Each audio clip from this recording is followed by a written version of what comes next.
Everyone, welcome back to our channel Bioverse the universe of biology. और हमारे evolution की जो लेक्चर सीरीज चल रही है उसी में आज ये नेक्स्ट लेक्चर है।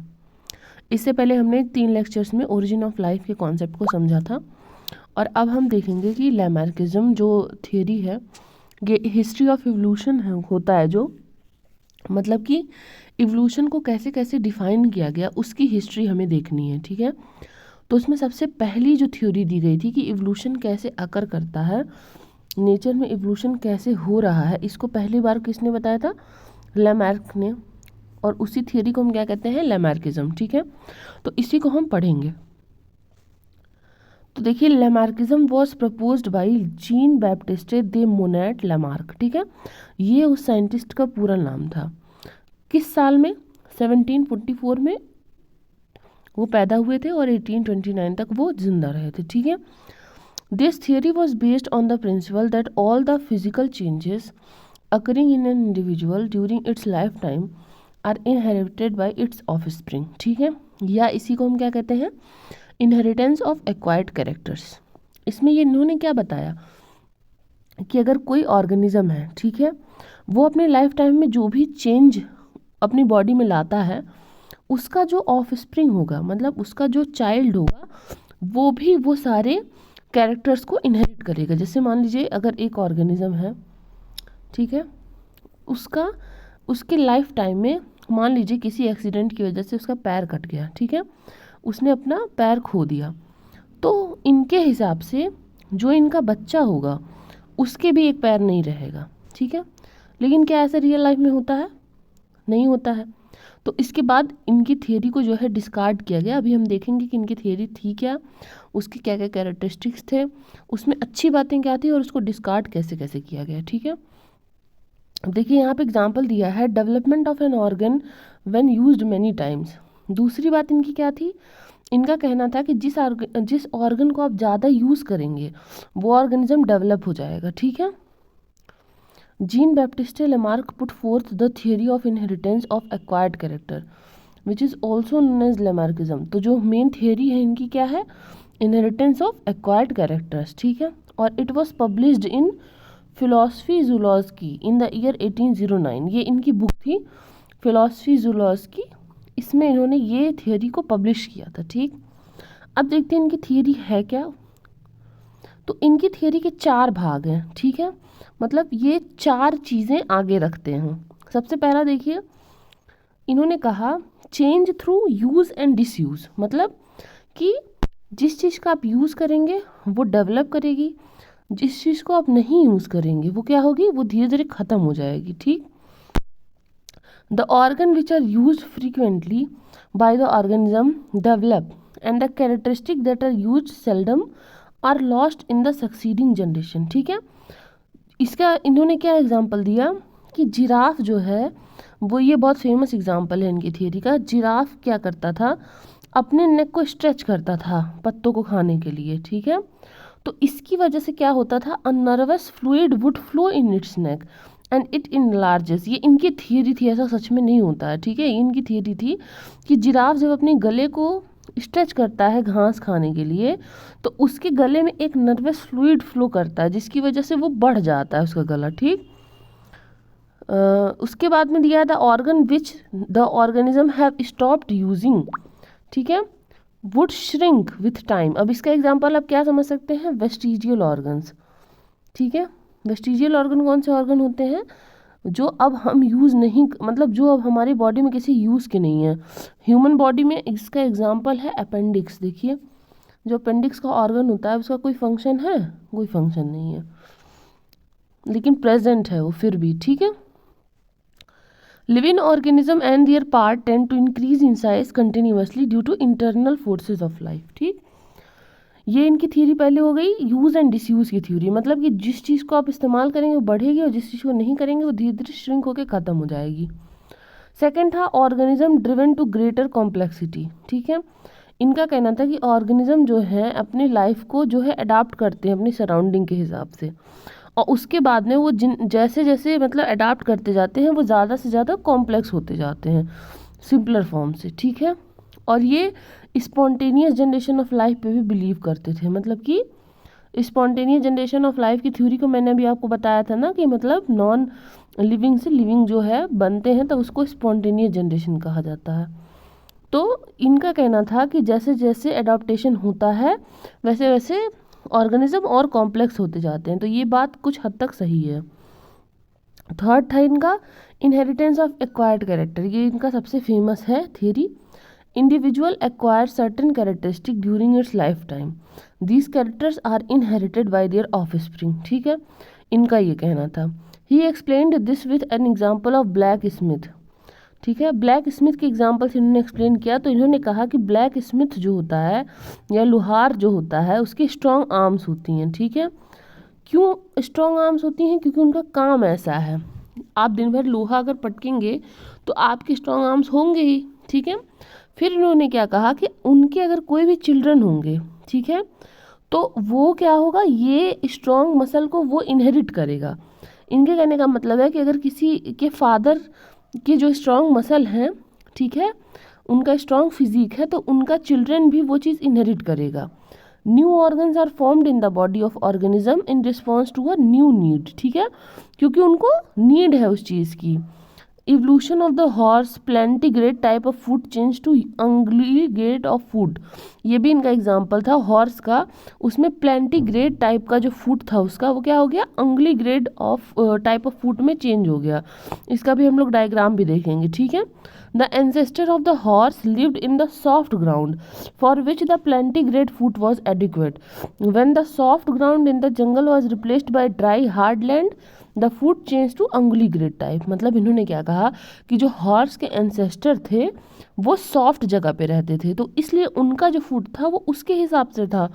लेकिन जब हमारा जो ग्राउंड हुआ वो हार्ड हो गया तो हॉर्स का जो फूड था वो भी हार्ड हो गया, दूसरी तरीके का बन गया। ठीक है, तो ये क्या कहा इन्होंने कि नीड के हिसाब से एडाप्टेशन हुआ। और इनका चौथा था जो था क्या था कि effect of environment on and new need. तो इन्होंने कहा कि जो एनवायरनमेंट है वो इन्फ्लुएंस करता है ऑर्गेनिज्म को, तो ये बात तो सही है। और अगर एनवायरनमेंट में थोड़ा भी चेंज हुआ तो ऑर्गेनिज्म के अंदर भी चेंज आएगा, ये भी बात सही है। This gives rise to new needs which in turn produces new structures and change the habit of the organism. ठीक है, मतलब इन्वायरमेंट जो है अफेक्ट करता है ऑर्गेनिज्म को और उसकी वजह से ऑर्गेनिज्म के अंदर चेंज आता है। जो चेंज कैसा होता है, नए स्ट्रक्चर बनाता है और उसके हैबिट को चेंज करता है। ठीक है, फिर इन्होंने ये बात कही कि अगर कोई ऑर्गन जो है कंटिन्यूसली यूज़ होगा तो वो जो है ज़्यादा डेवलप होगा और अगर कम होगा तो डिजेनरेट हो जाएगा। ठीक है, ये इनका कहना था। अब एग्जाम्पल देखते हैं कि इनकी बात को कौन सपोर्ट, कैसे कैसे एग्जाम्पल सपोर्ट करते हैं। पहले हम ये देखते हैं, फिर हम देखेंगे कि क्यों ये थियरी गलत है। Few of the example of Lamarckism are mentioned below. तो फर्स्ट एग्जाम्पल क्या है, इवोल्यूशन ऑफ जिराफ। इन्होंने जैसे बताया था तो सही बात है कि जिराफ ने अपनी गर्दन का इस्तेमाल बार बार किया स्ट्रेच करके पेड़ों पर से जो है खाने के लिए पत्तियाँ, तो उसका सच में बढ़ गया नेक उसका। ठीक है, the ancestor of giraffe look like horse's with small neck and four limb. जो इनके एंसेस्टर थे उनकी गर्दन छोटी थी और फोर लिम्ब भी छोटे थे। ठीक है, वो उन्हीं एरिया में रहते थे जहाँ पर सरफेस वेजिटेशन नहीं था। ठीक है, तो सरफेस वेजिटेशन नहीं था, इस वजह से उन्हें अपनी गर्दन उठा उठा के और फोर लिम्ब उठा उठा के पत्ते खाने पड़ते थे लंबे प्लांट से। और यही करते करते क्या हुआ कि उनके जो नेक है और जो फोर लिम्ब है ये इलोंगेट हो गए। This trait was transmitted in the successive generation. और जब देखो, जब जिराफ मतलब कुछ जिराफ्स का जब ये स्ट्रेचिंग हुआ और नेक बढ़ा तो ये चीज़ फिर आगे के जनरेशन में भी ट्रांसफ़र हुई।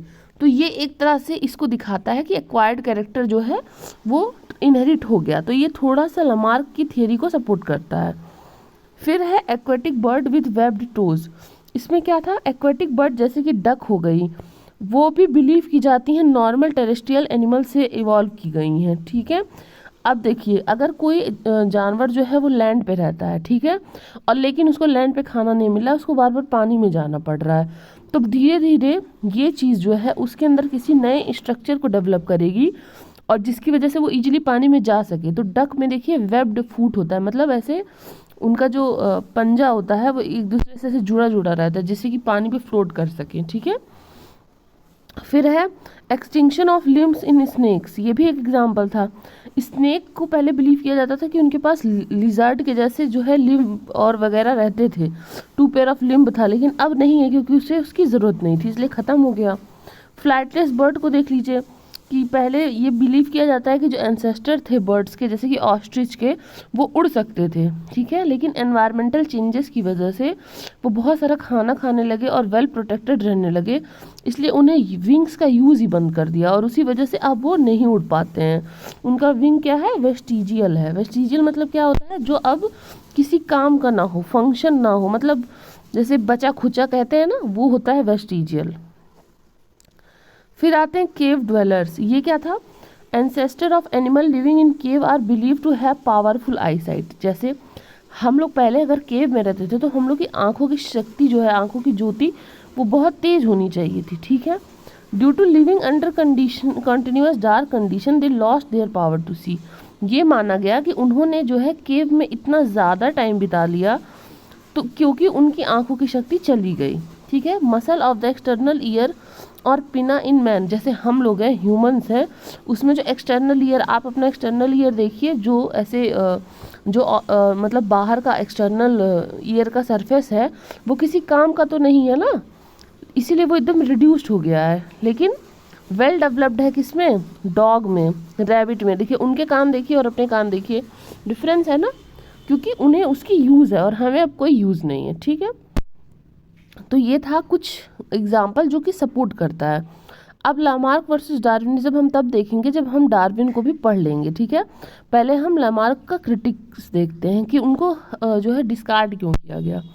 लामार्क्स theory was subject to severe criticism. 2 scientist, Cuvier and Weismann, इन दोनों साइंटिस्ट ने मिलके इनको क्रिटिक किया कि नहीं, ऐसा नहीं होता कि आप लाइफ टाइम में जो कैरेक्टर एक्वायर करेंगे आपका ऑफ स्प्रिंग भी वो चीज़ एक्वायर करेगा, ऐसा नहीं होता, ठीक है।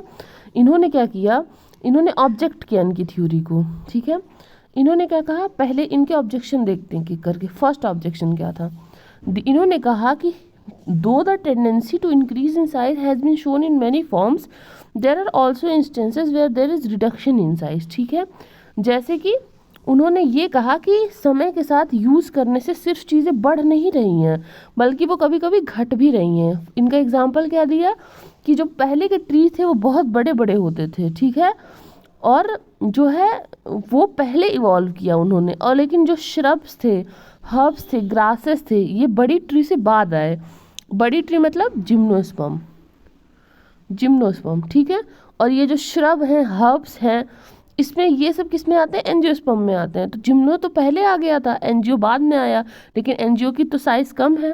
तो ये इनका पहला आर्गूमेंट था।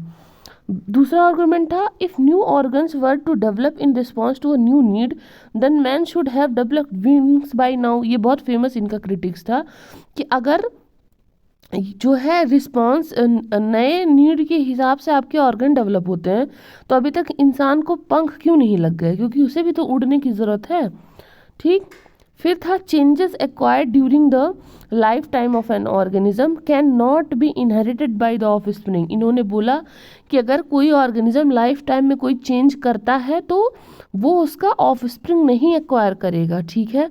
फॉर एग्जाम्पल, अगर किसी आदमी की जो है बाँह जंग में खो जाए तो उसके सारे बच्चे थोड़ी बिना आम के पैदा होंगे, ठीक है। ऑगस्ट वेजमान ने बोला कि somatic changes acquired during the lifetime of the organism are non-heritable, whereas changes in the germplasm or reproductive cell are inherited by the offspring. ये है इनकी ऑगस्ट वेजमान की जर्मप्लाज्म थ्योरी। अब जर्मप्लाज्म थ्योरी हम आगे भी पढ़ने वाले हैं, बट थोड़ा सा मैं यहाँ आपको बता देती हूँ। इन्होंने कहा कि अगर जैसे 2 तरह के सेल होते हैं हमारी बॉडी में, आपको पता होगा, एक होते हैं सोमैटिक सेल मतलब वेजिटेटिव सेल, और एक होते हैं आपके जर्म सेल। तो अगर कोई चेंज यहाँ पर हो रहा है, जर्म सेल्स में हो रहा है, तो वो चीज़ इनहेरिट होगी, लेकिन अगर सोमैटिक सेल में हो रहा है तो वो चीज़ इनहेरिट नहीं होगी। ये ऑगस्ट वेजमान ने बताया। उसके बाद में देखिए यहाँ पे दिया भी है कि August Weismann theory is known as the continuity of germplasm. August Weismann in 1904 removed the tail of mice for about 22 generation. इन्होंने ये एक्सपेरिमेंट किया था, फेमस माउस का एक्सपेरिमेंट।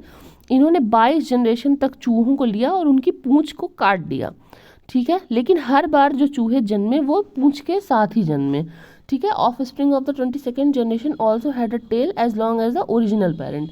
मतलब पैदा होने के बाद उनका टेल काटा जा रहा था, इसलिए हर बार वो पैदा हो रहे थे तो टेल के साथ ही पैदा हो रहे थे।